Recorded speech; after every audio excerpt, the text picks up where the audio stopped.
Hai semuanya, balik lagi sama Calon Sarjana. Pernah kepikiran gak sih teman mabar atau virtual bestie kamu di game itu aslinya siapa? Kita sering merasa aman-aman aja ngobrol tiap hari di Discord ataupun in-game chat kan? Tapi plot twist-nya kadang bisa jadi mimpi buruk loh. Nyatanya, platform games sefamiliar Roblox sering banget loh dijadikan tempat berburu untuk para predator online. Ya, coba aja deh ya kita mundur ke Februari 2021. Waktu itu ada kasus kacau banget soal cowok bernama Howard Chi, di mana dia tuh ngedeketin cewek berumur 13 tahun lewat Roblox selama sebulan penuh. Nah, modal manipulasi, dia nyatanya nih berhasil ngeyakinin anak ini untuk kabur dari rumah dan bela-belain nyetir jauh banget untuk jemput si korban dong. Untungnya, endingnya nggak seburuk itu kok guys, karena teman sekamar Howard mergokin kejadian ini dan langsung bantuin si cewek untuk kabur. Tapi masalahnya, kasus grooming kayak gini itu lumayan sering kejadian loh. Masuk ya ke Desember 2022, ada lagi nih kasus yang polanya mirip dan bikin geger. Korbannya anak cowok umur 13 tahun bernama Evan dari Utah, Amerika Serikat. Evan ini tuh remaja normal aja pada umumnya gitu deh. Dia suka main golf, punya banyak teman real life, dan hobi banget ya main Roblox. Di game inilah dia kenal sama player dengan username Hunter Fox. Mereka jadi akrab banget sampai ngobrol di luar game gitu deh.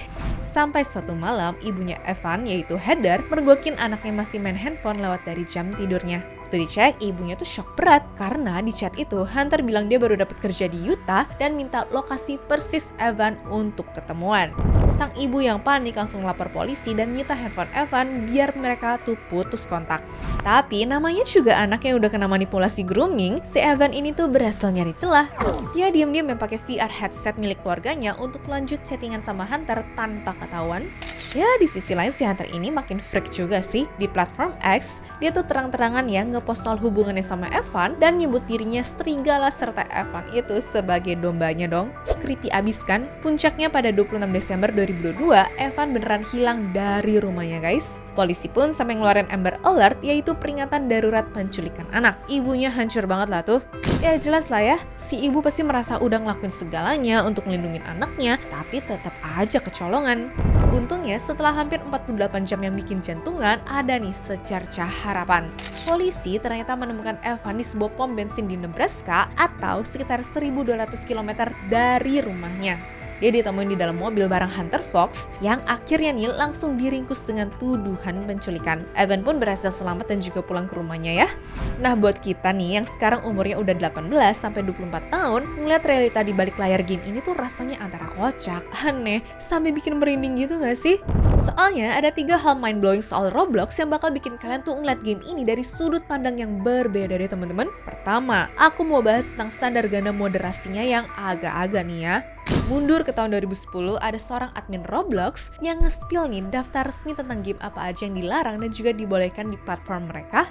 Listnya beneran di luar nalar deh, ya bayangin aja. Di daftar yang dilarang, masa ada game-game dengan tema tragis seperti tragedi 9/11, gempa bumi Tiongkok, atau eksekusi Saddam Hussein segala sih? Oke lah, ini tuh masuk akal banget ya untuk diblokir. Tapi anehnya di daftar game yang dibolehin, adminnya malah ngelolosin game berbau kriminal dan juga bencana alam, contohnya nih seperti mencuri pesawat, ataupun bertahan dari badai Katrina.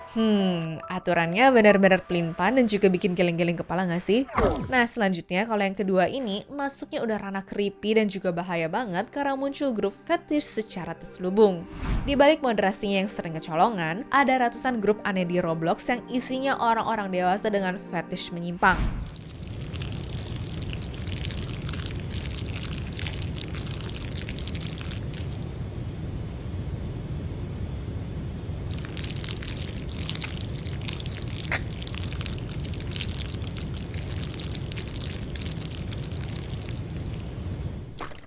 Pintarnya, mereka tuh nyamar jadi toko baju in-game ataupun komunitas roleplay untuk menjebak anak-anak masuk ke sana.